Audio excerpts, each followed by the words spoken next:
Hello everyone, this is going to be just a short base tour of my Enigmatica 2 Expert base. So, about a month ago, I 100%ed this mod pack, and I thought it would be cool to maybe just give a little base tour of it, give my thoughts on the pack overall. So that's basically what this is going to be, is just a short little base tour, and my thoughts along the way as well.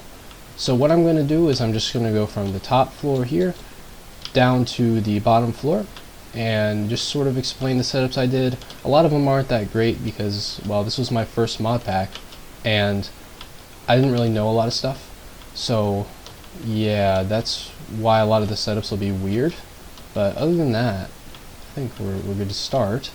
So at the top here, this is basically just my advanced rocketry area.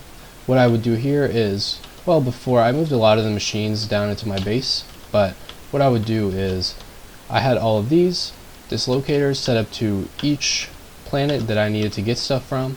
It was the cloth rates, so the destabilized cloth rate, the energized cloth rate, and the resonant cloth rate. Each one of these dislocators had some use to me in that regard, since you needed a lot of those for the anglicites, which right here. So yeah, I pretty much needed those dislocators. And right here, this is just a little wither kill room. So what this was for was mainly insanium essence, because you need a lot of insanium ingots to complete this mod pack. So that is why I had this. I also needed nether stars and stuff, but those were smaller reasons. So this right here is my mechanism fusion reactor. This is actually what I used for power for pretty much the whole game, besides, like, you know, early and mid game. I used this for pretty much the rest of it, and it's very good. I have it just hooked up to a capacitor bank here, and these pipes just run all throughout the base. They go under there and then into the base. So yeah, I got it connected to the void miner here. I got a void resource miner there. I got the draconic fusion there and the combination crafter there. So just a bunch of stuff that needs a lot of power I put right next to it. And then, yeah, these are just the, what do you call these? The thermal evaporation towers for the lithium for this. And then this setup right here was actually very late game. This was to make these singularities. Like, for example, the gold singularity needs 10,000 gold ingots. So what I would do is I put the creative flow tank here, put gold in it, and then it would fill all of these maxed out ingot formers, 20 of them, and it would put all of them into blocks so it didn't clog the ME system, and then it would just ship them into the ME system. And I did this when I had the creative capacitor bank. I don't have it anymore because I just used it to get the creative vending, but this is what I used to make all the singularities pretty much, or at least this is part of it. The other part I will show later. And then this right here, this is just a creative vending upgrade wall, pretty much for everything I needed to make the last couple creative items right here. Most of these I needed that for, just made it easier. And then here was the Botania area. Right here I have like 40 endo flames or something like that, and this is actually what I used the entire time. It worked fine for me, so I don't know, it's probably not the most efficient way to do it, but it worked fine for me. These are just some more creative storage drawers. And up here is just some astral sorcery stuff. And you got your starlight infuser there. You got your attunement altar here. And all the way up here at Y level 223, you have the iridescent altar. And the reason it's so high is because there were a couple of recipes that I needed just an absurd amount of starlight for that I could not figure out how to get any other way. I realized that these relays were the option, but I didn't realize that until later, so that's why it's so high up here. That's about it for astral sorcery. So the rest of this, pretty standard. This is an unfinished base. This was meant to be finished, but I just never bothered, to be honest. So yeah, that's not done, but that's fine. So this first floor here, it's basically just a bunch of machines. Anything I needed to manually craft with, I would leave up here, because my ME system was here, and whenever I was crafting stuff, I would just go in here and then go over here to the wall of machines, stuff like that. And this right here was for Certus quartz in the end game. So you needed like 130,000 quartz, Certus quartz, for the singularities. Let me see if I can find it right there. You need 13 of these, and that means you need 130,000 service quartz, which even through the hundreds of hours of playing I did, my normal sieving setup didn't get that. So I just set up this huge wall of them, and these make it way faster. So yeah, that was a good decision. It says second floor here, literally just a rubber farm. It's definitely could be a better floor. Well, I also have a little ore processing from the void miner here, but that's not anything special. So this rubber farm here I set up really early, and it was a good idea because I actually needed a lot of rubber throughout the playthrough, and I never actually ended up running out. So that is good. I got close, but I didn't run out, so that was good.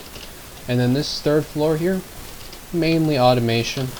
Pretty much all of my automation is on this floor. Got some molecular assembler walls here. Got just a bunch of other random machines here that all were automated, all for some purpose. Like even right here, all of these were just for one rosin. Right here, all of these just one cryo-stabilized flux duct. Here, just for a reinforced cell frame. So yeah, there's a bunch of stuff like that on this floor. There's also the hexagonal boron nitride, I believe it was called. Yep, this was the setup for that, which was needed for these resonant cell frames. So it's quite messy. I know now that you can use Ender IO cables and it would be way nicer, but I didn't know those existed when I made this. So yeah, that's why it's a little messy here. And this is the calcium sulfate setup, which is kind of a mess, kind of sucks, but it worked for my purposes. And then later in the game, when I got the creative fluid tank, what I would do is I would just pump a load of calcium sulfate, like the liquid, into the ME system, and I would have some machine over here. I don't remember which one it was, but it would just crystallize it, so I wouldn't have to do anything, and I would just use my creative fluid tank to just fill the ME system with it, so I never had to worry about that again. That was nice. And this is where I kept my controllers and drives. Everything feeds into here pretty much. This is basically the center of the ME system. So yeah, this is where I did pretty much all of my machine work. This floor right here was just for garden cloches. I'm pretty sure garden cloches are not the best farming method, but they are what I was familiar with when I started this mod pack, because this was the first mod pack I ever finished, but I played Sky Factory and stuff like a lot of years ago, so I remember these existed. So I was like, oh, I'll just use those, but they're not actually that good. And then this was for the singularity. Like you see there's some coal in this right now. This right here. So you needed 10,000 blocks of coal for a coal singularity. I would just put my creative fluid tank over here, and then it would fill all of these. It was super laggy, but it did fill all of these very quickly and allowed me to actually get the coal blocks rather quickly, so I'm not complaining. And then this is pretty much the last part of the base. It is the blood altar, and as well as some other mob farms, just random mob farms. So this is the villager altar. These just all go in here, and this is where I pretty much did all of the blood magic. And this is just an enderman farm I had running for dimlets, which I figured out I didn't even need dimlets anyway, because you don't actually need RF tools to make the singularities. I just couldn't be bothered to do it, so I just used the cauldron method up here instead, which I think is way better, or the casting basin. So now that I've done a little bit of a basic base tour, I'm just going to do basically my thoughts on the mod pack. So my thoughts on the mod pack here, obviously because it was my first mod pack, like my first big mod pack, I did struggle quite a bit with figuring everything out. It was very hard to learn everything here. Probably not the best idea to start with Enigmatica 2 Expert, but I did it and I finished it. So yeah, I do think this mod pack is very well made. I was surprised at just how much of every mod is used. Like pretty much every mod is used in this mod pack, which I thought was very interesting. It was certainly an experience to find all the unique items you needed. And I also did enjoy the exploration here. I have pretty much memorized like a multiple 1,000 block radius around my base in every direction, just because you had to run around to do so much stuff, which I did appreciate that. I did actually like that aspect of this mod pack too. And I like that it made you go to Twilight Forest. I like all that stuff. I think it was very well made.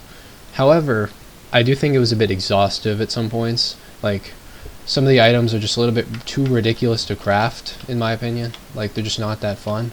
I think the biggest one was the Draconic Cores, which the issues here were plutonium and elite plating. Elite plating I already talked about earlier, but the plutonium, to get this, you needed the empowered palace crystals, which you needed here, which I didn't know about packaged auto when I did this. So I pretty much spent like an hour just making these blocks, or maybe even there was like 2 hours just making plutonium blocks, which I didn't like doing that at all. I thought that sucked, but now that I know packaged auto is in here, it's not so bad. So overall, I think this pack is very high quality, and it's quite enjoyable too. I did enjoy my time with it, although I did stop playing it for multiple month periods just because it was stressing me out because there was so much to learn. But other than that, I think it's very well made. I quite enjoyed it. I liked having to build this huge base. I liked getting to experiment with all the different mods. I liked the exploration. Pretty much everything about it was good in my opinion. So yeah, I would recommend this mod pack. And this is just my short little base tour. I do hope to do these for every mod pack I finish. We'll see where that goes. And that's about it. Alright, bye.